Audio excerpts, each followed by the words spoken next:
নমস্কার বন্ধুরা, আশা করি আপনারা সবাই ভালো আছেন। আবার একটি ভিডিও নিয়ে আপনাদের সঙ্গে উপস্থিত হলাম। আজকের বিষয়বস্তু তুলা রাশির জন্য খুবই গুরুত্বপূর্ণ, কারণ আজকে যে বিষয় নিয়ে আলোচনা করব তা হলো তুলা রাশির মে 2024 আপনার কেমন যাবে, 9টা গ্রহের অবস্থান কেমন থাকবে এই মাসে, সেই অনুযায়ী আপনার স্বাস্থ্য, শিক্ষা, প্রেম, ভালোবাসা, বিবাহিত জীবন, ভাগ্য, কেরিয়ার, বিজনেস এই সমস্ত বিষয় নিয়ে আমি বিস্তারিতভাবে আলোচনা করব। আপনি যদি তুলা রাশির জাতক বা জাতিকা হন, ভিডিওটি মনোযোগ সহকারে প্রথম থেকে শেষ অবধি দেখুন। দেখার পর দেখবেন আপনারও অনেক প্রশ্নের উত্তর এই ভিডিওর মাধ্যমে আপনি পেয়ে যাচ্ছেন। এছাড়া ভিডিওটি যদি ভালো লাগে পারলে চ্যানেলটিকে সাবস্ক্রাইব করে আমাদের সঙ্গে থাকতে পারেন। সাবস্ক্রাইব করলে পাশে থাকা বেল আইকনটি অবশ্যই প্রেস করে রাখবেন, কারণ এই ধরনের ভিডিও নোটিফিকেশন তাহলে আপনি সহজে পেয়ে যাবেন।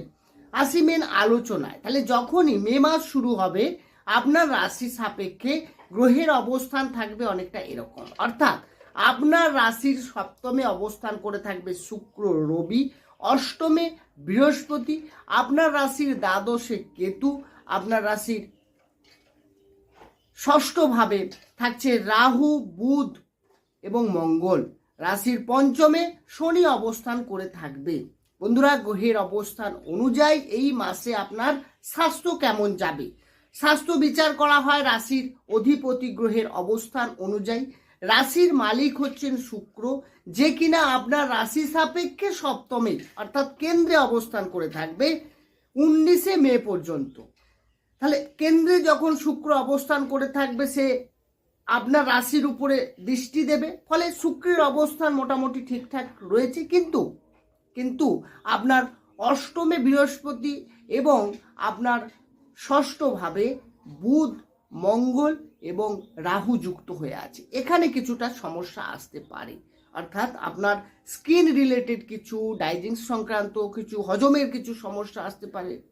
এছাড়া আপনি কোনো অ্যালার্জি রিলেটেড বা ইনফেকশন রিলেটেড কিছু সমস্যা আপনার দেখা যেতে পারে, আপনাকে একটু সাবধান থাকতে হবে। তবে রাশির অধিপতি গ্রহ 19শে মে পর্যন্ত আপনার সপ্তমে থেকে রাশির উপরে দৃষ্টি দিচ্ছে, তাহলে যতই ডিস্টার্ব আসুক না কেন স্বাস্থ্যের মধ্যে আপনার কিন্তু ঠিক হয়ে যাওয়ার সম্ভাবনাও রয়েছে। এরপরে যে বিষয়ে আসবো সেটা হচ্ছে আপনার শিক্ষা বিচার করা হয় পঞ্চম ভাব থেকে। পঞ্চমের অধিপতি গ্রহ শনি স্বয়ং পঞ্চমে অবস্থান করে থাকছে। পঞ্চমের ওপরে কোনো পাপ গ্রহর দৃষ্টি থাকছে না। তাহলে স্বরাশিতে যখন গ্রহ অবস্থান করে থাকে সে সবসময় চাইবে সেই ভাবটাকে যতটা পজিটিভ ফল দেওয়া যায় ততটাই দিতে, অর্থাৎ এখানে শনি কিন্তু আপনাকে অনেক পজিটিভ বা ভালো ফলই দেবে তুলা রাশির ক্ষেত্রে।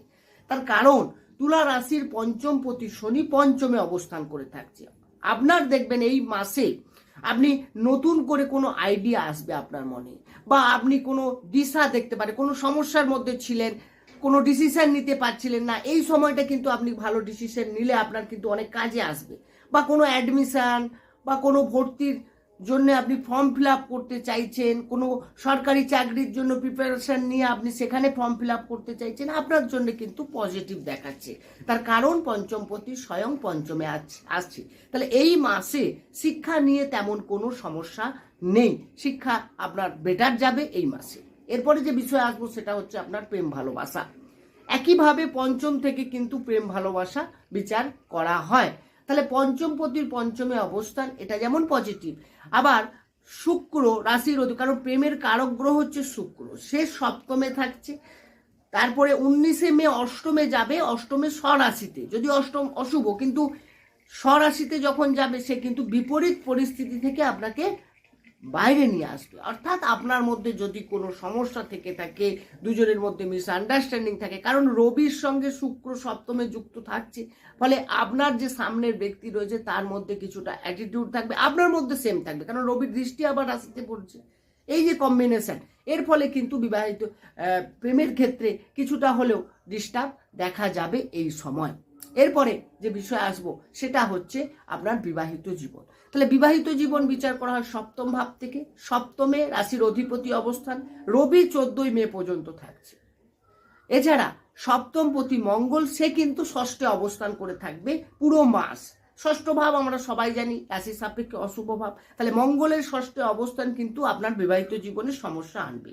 ছোটোখাটো বিষয় নিয়ে দুজনের মধ্যে মিসআন্ডারস্ট্যান্ডিং তৈরি হতে পারে, বা আপনার দেখবেন লাইফ পার্টনারের কোনো হেলথ ইস্যু আসতে পারে, সেক্ষেত্রে আপনাকে আগে থেকে সাবধান হতে হবে, কারণ বিবাহিত জীবন এখানে কিন্তু খুব একটা বেটার দেখাচ্ছে না। যাদের নতুন বিয়ের যোগ অর্থাৎ অবিবাহিত রয়েছেন তাদের বিয়ের জন্য চেষ্টা করছেন, তো এই মাসটা অ্যাভয়েড করাটাই বেটার। যদিও শুক্র আপনার সপ্তমে অবস্থান করে থাকছে, ফলে দুজনের মধ্যে কিন্তু ফিলিংটা ভালো থাকবে, কিন্তু মিসআন্ডারস্ট্যান্ডিং সেম পরিমাণে থাকবে। এরপরে যে বিষয় আসবো সেটা হচ্ছে আপনার সব থেকে গুরুত্বপূর্ণ, যেটা হচ্ছে আপনার ভাগ্য। এই মাসে ভাগ্য আপনাকে কতটা সাপোর্ট দেবে। কোনো গুরুত্বপূর্ণ কাজ করতে যাচ্ছেন, সেখানে আপনার কাজটা কি হবে বা বাধার সৃষ্টি হতে পারে, তো ভাগ্য আপনাকে কেমন থাকছে এই মাসে সেটাই আলোচনা করব।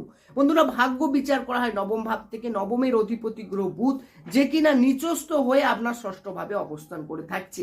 ষষ্ঠ ভাব আগেই বললাম আমাদের কুণ্ডলীর শুভ নয়। ষষ্ঠ ভাবে রাহু যুক্ত হয়ে আছে, বুদ্ধি ভ্রম হতে পারে। কোনো ডিসিশন নিতে গেলে অনেক ভেবে চিন্তে নিতে হবে, না হলে আপনার ডিসিশনটা ভুল হতে পারে। ভুল ডিসিশন নেওয়া, ভুল পথে যাওয়া, এগুলো কিন্তু ইন্ডিকেট করে। তারপরে যেহেতু নবমপতি নিচস্থ, তারপরে বারবার ফেলিওর হওয়া, অর্থাৎ আপনি ভালো কিছু ডিসিশন নিতে যাচ্ছেন, সেটাকে অনেক পরিশ্রম দিতে হবে, অনেক সময় দিতে হবে, কারণ সেখানে বুধের অবস্থান খুব একটা ভালো নয়, ভাগ্যের অবস্থান খুব একটা ভালো নয়। 11ই মে বন্ধুরা, 11ই মে বুধ কিন্তু আপনার সপ্তমে চলে আসবে, আপনার রাশির উপরে দৃষ্টি দেবে। তাহলে 11ই মে থেকে কিন্তু ভাগ্য অনেকটা বেটার দেখাচ্ছে। অর্থাৎ আপনি যদি কোনো ডিসিশন নিতে যান, শুভ কাজ করতে চান, কোনো ফ্ল্যাট নিতে যাচ্ছেন, কোনো গাড়ি কিনতে যাচ্ছেন, কোনো ট্রাভেলিংয়ে যাচ্ছেন, তাহলে আপনাকে 11ই মে যদি সেটা হয় খুব বেটার হয়। আপনার 11 মে থেকে ভাগ্যের উন্নতি দেখাচ্ছে, ভাগ্যের সাপোর্ট ভালো পাবেন, এবং আপনার কাজটা দেখবেন অনায়াসে সেটা সহজভাবে হয়ে যাবে।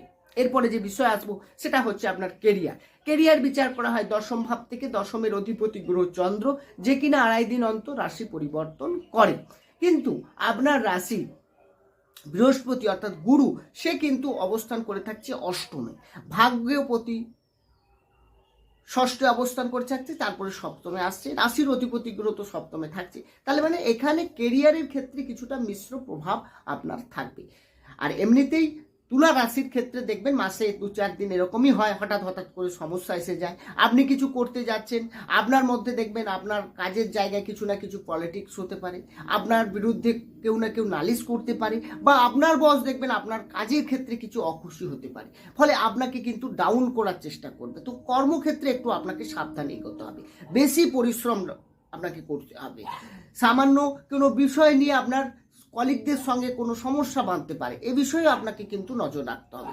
কেরিয়ারের ক্ষেত্রে একটু সাবধান। তবে 14ই মে পর্যন্ত রবি উচ্চস্থ হয়ে অবস্থান করে থাকছে। এক্ষেত্রে আমি বলবো সরকারি চাকরি যারা করছেন বা সরকারি চাকরি প্রিপারেশন নিচ্ছেন, তাদের ক্ষেত্রে অনেকটা বেটার। বিশেষ করে 14ই মে পর্যন্ত আপনাদের কিন্তু কাজে সরকারের সঙ্গে যুক্ত কোনো কাজ আপনার কিন্তু সাকসেস হতে পারে, বা কাজের জায়গায় আপনার নাম যশও আসতে পারে। 14ই মে এর মধ্যে অনেকটা বেটার এই মাসের যতটা দেখাচ্ছে, মাসের যে প্রথম 2 সপ্তাহ দেখাচ্ছে খুবই বেটার। বিশেষ করে কর্মের জায়গায় নতুন করে যারা চাকরির চেষ্টা করছেন, তারা চাকরি প্রাপ্তির যোগ রয়েছে এই সময়টা, বিশেষ করে 14ই মে পর্যন্ত এই সময়টাকে আপনি কাজে লাগান। এরপরে আসবো বিজনেস, ব্যবসা বিচার করে সপ্তম ভাব থেকে। সপ্তমপতি মঙ্গল ষষ্ঠে পুরো মাস থাকছে, এবং সপ্তমে বুধ আসছে 11ই মের পর। তার মানে 11 মে মাসের প্রথম দিকে কিন্তু ব্যবসার দিকে আপনার সমস্যা আসতে পারে, আপনার ব্যবসার জায়গায় শত্রুতা হতে পারে, বা ব্যবসার ক্ষেত্রে নিয়ে আপনাকে কেউ না কেউ ডাউন করার চেষ্টা করতে পারে। ব্যবসার ক্ষেত্রে সামনাসামনি আপনার হয়তো যারা কর্মরত রয়েছে, আপনি যদি কোনো মালিক হন, তাহলে আপনার যে শ্রমিকরা বা যারা আপনার ম্যানেজার বা বিভিন্ন পোস্টে রয়েছে, তো তাদের ক্ষেত্রে কিন্তু আপনার বিরুদ্ধে কোনো না কোনো একটা ডিস্টার্ব তৈরি হতে পারে, বা আপনার বিরুদ্ধে রাগ ক্রোধ এই জায়গাগুলো কি তৈরি হতে পারে। এ বিষয়ে কিন্তু আপনাকে অনেকটাই সাবধানে এগোতে হবে। নতুন করে ব্যবসা শুরু করতে গেলে আপনার 11ই মে করুন, 11 মের আগে কিন্তু নয়। 11 মের আগে কিন্তু ব্যবসা নিয়ে আপনাকে একটু চাপে রাখবে। নতুন করে ব্যবসা এগোতে গেলে আপনাকে একটু ভেবেচিন্তে এগোতে হবে, কারণ ভুল ডিসিশন নেওয়া, ভুল কারো কথা শুনে আপনি ডিসিশন নিয়ে ফেলা, এটা কিন্তু আপনার রয়েছে। বন্ধুরা, এই আলোচনা কিন্তু রাশিভিত্তিক আলোচনা, অর্থাৎ আপনার জন্মকালীন গ্রহের অবস্থান তো আমার জানা নেই।